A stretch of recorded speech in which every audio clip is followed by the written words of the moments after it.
Hello friends, कैसे हैं आप सब। आशा है आप सब ठीक होंगे। तो फ्रेंड्स, आज की जो मेरी ये कहानी है ये एक सच्ची कहानी है। तो फ्रेंड्स, आइए चलते हैं, अपने कहानी को शुरू करते हैं। रिया अपनी मम्मी सुमन और पापा विनोद के साथ दिल्ली में रहती थी। वो हर साल अपनी मम्मी पापा के साथ गर्मियों की छुट्टी में ननिहाल जाती थी। उसका ननिहाल अलीगढ़ ज़िले में है। एक बार की बात है, रिया के स्कूल की छुट्टियां पड़ चुकी थी। रिया और सुमन ननिहाल जाने के लिए तैयार थे। विनोद को ऑफिस में कुछ काम होने की वजह से शाम को छुट्टी मिल पाई। दिन ढल चुका था तो सुमन ने कहा, अब रहने दो, अब जाने का समय नहीं है। सुबह होते ही हम अलीगढ़ के लिए निकल जाएंगे।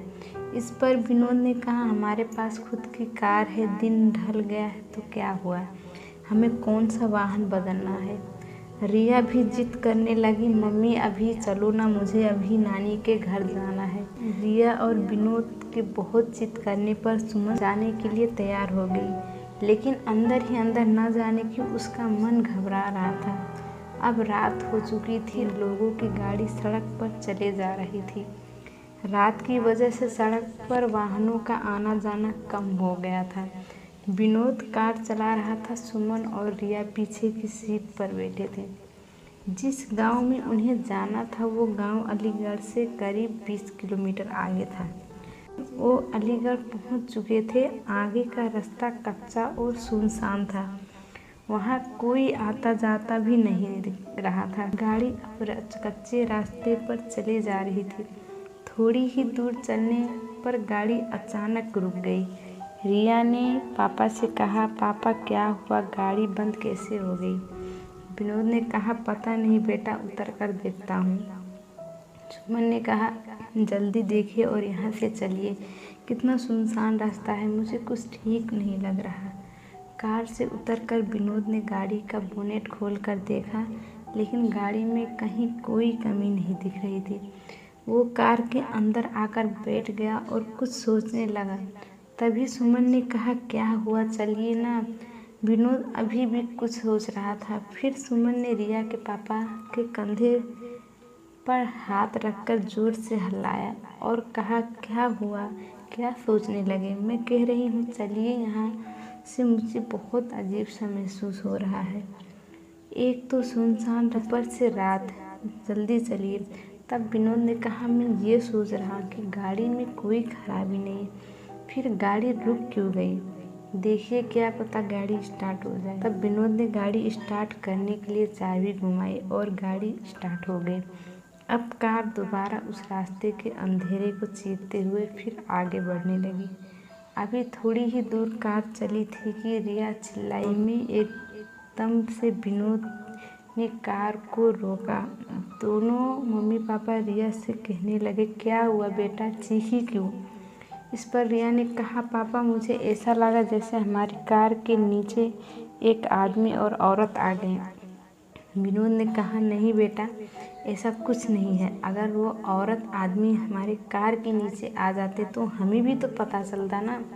वैसे भी रात बहुत हो गई है और मुझे नहीं लगता ऐसे में इस रास्ते पर हमारे अलावा और कोई होगा।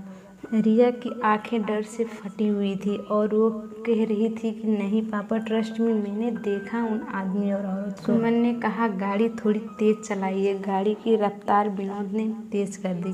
तभी कार के शीशे में विनोद को एक डरावनी चेहरा दिखाई दी। उस डरावनी चेहरे को देखते ही विनोद का हाथ स्टीयरिंग से छूटा और गाड़ी का बैलेंस बिगड़ने की वजह से गाड़ी इधर उधर चलने लगी। जैसे तैसे करके विनोद ने अपने आप और गाड़ी को संभाला।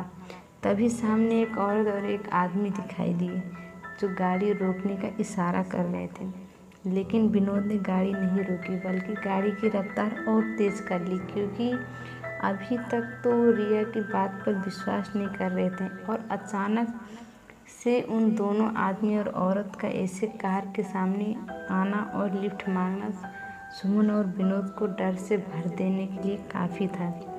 विनोद तो पसीने से लथपथ गाड़ी को अंधाधुंध रफ्तार में भगाए जा रहा था।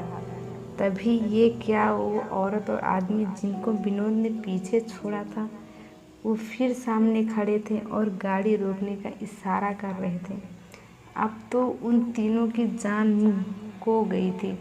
फिर अचानक सुमन का फ़ोन बजने लगा। सुमन ने कहा, हेलो कौन? दूसरी तरफ सुमन का भाई अर्जुन बोल रहा था, हेलो दीदी, कैसी हैं आप? सुमन ने कहा, भैया कुछ ठीक नहीं है, इस रास्ते पर बहुत गड़बड़ है। और सुमन ने उन दोनों आदमी और औरत के बारे में भी अर्जुन को बताया। तब अर्जुन ने कहा, दीदी आप चिंता मत करो, मैं अभी आता हूँ। और 10-15 मिनट बाद ही अर्जुन वह रास्ते पर खड़ा था। विनोद ने गाड़ी रोकी और कहा, अच्छा हुआ अर्जुन तुम आ गए, पता नहीं क्या हो रहा था हमारे साथ, कुछ समझ ही नहीं आ रहा था। अर्जुन ने कहा, कोई बात नहीं जीजाजी, मैं आ गया हूँ ना, अब आपको कोई प्रॉब्लम नहीं होगी। अर्जुन भी अब कार में बैठा और कार घर की तरफ चल दी। अब तो मानो जैसे सुमन, विनोद और रिया का डर अर्जुन के आ जाने से हवा हो गई थी। अब सब लोग घर पहुंच चुके थे। अर्जुन ने कहा, लाइए जीजाजी कार की चाबी मुझे दीजिए, मैं पार्क करके आता हूँ, आप अंदर जाइए। विनोद ने कहा, ठीक है, और चाबी अर्जुन को दे दी। जैसे ही रिया और उसके मम्मी पापा ने घर में एंट्री किया, तीनों चौंक पड़े। घर में सब रो रहे थे और सामने किसी की लाश पड़ी थी। ये देख सुमन और विनोद दंग थे कि क्या हुआ है घर में, और हमें अर्जुन ने तो कुछ नहीं बताया। सुमन की माँ रोते हुए सुमन से कहा, बेटा तेरा भाई अर्जुन अब इस दुनिया में नहीं रहा। इतना सुनते ही सुमन, विनोद और रिया के पैरों तले ज़मीन खिसक गई। सुमन को विश्वास ही नहीं हो रहा था, क्योंकि जो भाई घर के बाहर तक उसके साथ था, घर में उसकी लाश पड़ी हुई थी, ये देखने के लिए कि कहीं ये मेरा बहन तो नहीं। सुमन ने अर्जुन के चेहरे से कफन हटाया और ये सच था, सामने जो लाश पड़ी थी वो अर्जुन की ही थी। सुमन के पिता ने बताया कि रात 9 बजे घर आ रहा था, तभी उसकी बाइक को एक ट्रक ने जोरदार टक्कर मारी, जिससे उसके सर में चोट आई और मौके पर ही उसकी मौत हो गई। अगर अर्जुन मर चुका था तो जो बाहर था वो कौन था? दोस्तों, कभी कभी ऐसा होता है कि हमारे अपने हमसे दूर जाने के बाद भी किसी न किसी वजह से जुड़े रहते हैं। जैसे घर के किसी सदस्य में मरने वाले का हद से ज़्यादा प्रेम, या और भी बहुत सारी वजह हो सकती हैं। तो फ्रेंड्स, कैसी लगी आपको ये कहानी? इस कहानी के बारे में अपनी राय देना ना भूलें। और अगर आपको ये कहानी पसंद आई तो प्लीज़ एक लाइक और सब्सक्राइब करना ना भूलें।